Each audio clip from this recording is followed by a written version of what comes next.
कुंभ मेले कब और कहां आयोजित होंगे, इसका निर्धारण खगोलीय घटनाओं के आधार पर होता है। ऐसा माना जाता है कि इन काल अवधियों में आध्यात्मिक ऊर्जा इन स्थानों पर अत्यधिक प्रमाण में केंद्रित होती है। इसीलिए इस आयोजन को दैवीय आयोजन कहा जाता है।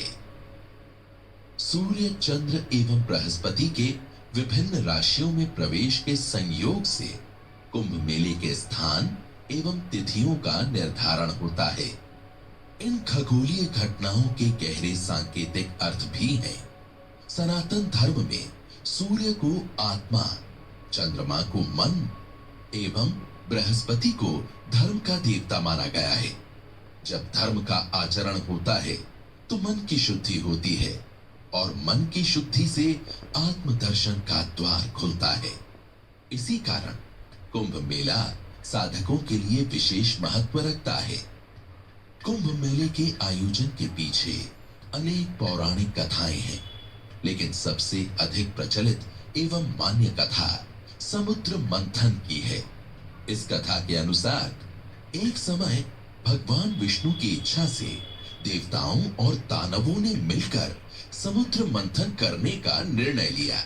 समुद्र मंथन के अंत में अमृत की प्राप्ति होनी थी, जिसे देव और दानव आपस में बांटने वाले थे। अनेक प्रयासों के बाद जैसे ही समुद्र मंथन से अमृत कलश की प्राप्ति हुई, तो इसे पाने के लिए देवताओं और दानवों के बीच संघर्ष हुआ।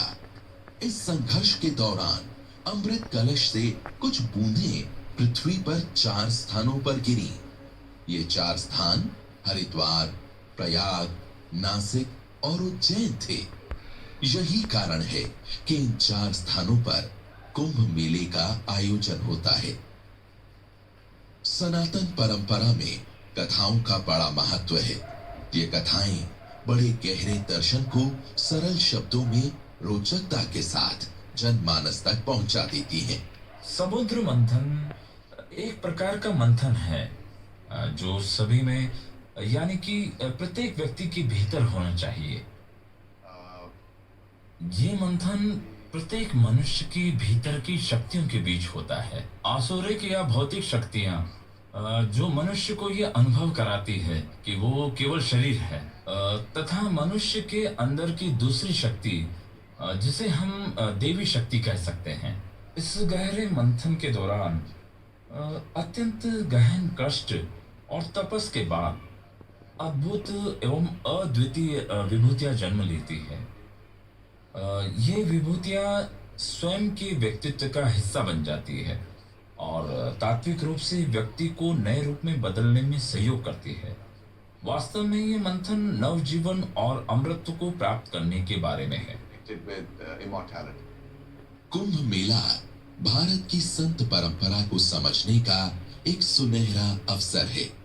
साधु संत भारत की आध्यात्मिक धरोहर के निर्माता रहे हैं।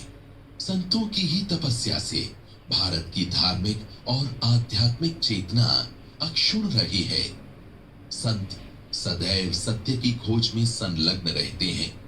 इस कारण सनातन परंपरा में संतों को सर्वोच्च स्थान दिया गया है। पश्चिम में हमारे पास इस प्रकार के लोग नहीं हैं। ऐसा केवल भारत में है जहां आप ऐसे महान व्यक्तियों से मिल सकते हैं जिन्होंने लंबी साधना की है और स्वयं को एक स्तर तक परिष्कृत कर लिया है।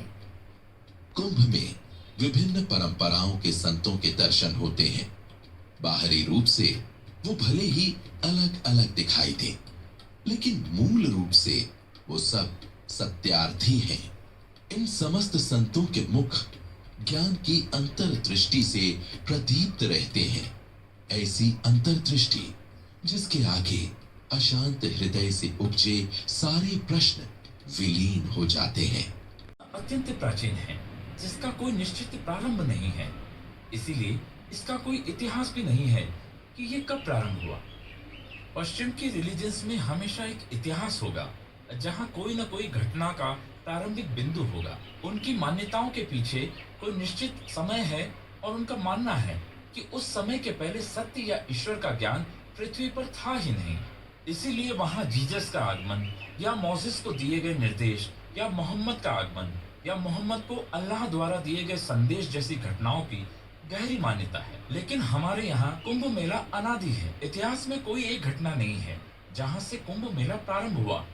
दूसरी महत्वपूर्ण बात यह है कि कुंभ मेला सृष्टि की उत्पत्ति या जगत के निर्माण की प्रतिकृति के रूप में आयोजित होता है। जैसे सब कुछ कैसे प्रारंभ हुआ। ईसाइयत या इस्लाम में वे सामाजिक या राजनीतिक घटनाओं को तो स्वीकार्यता देते हैं, लेकिन वहां किसी दार्शनिक या आध्यात्मिक या ब्रह्मांड की घटनाओं की कोई कल्पना या मान्यता है ही नहीं। इसीलिए पश्चिम के लिए इसे समझना कठिन है, क्योंकि उनके यहाँ कुंभ जैसी कोई कल्पना नहीं है। to this in their own history. वैसे कुंभ के बारे में सबसे प्राचीन लिखित दस्तावेज 6ठी शताब्दी में मिलता है। प्रसिद्ध चीनी यात्री वेनसांग अपने यात्रा वर्णन में लिखते हैं कि प्रत्येक 6 वर्षों में प्रयाग में गंगा नदी के तट पर बड़ी संख्या में लोग एकत्रित होते थे। इस समय राजा हर्षवर्धन अपना सर्वस्व दान कर दिया करते थे और सिर्फ पहने हुए वस्त्रों के साथ अपने महल को चले जाते थे। चूंकि प्रयाग में अर्ध कुंभ भी लगता है, इसलिए इस वर्णन से हम कह सकते हैं कि प्रत्येक 6 वर्ष में होने वाले इस आयोजन के रूप में वो कुंभ मेले की ही बात कर रहे थे।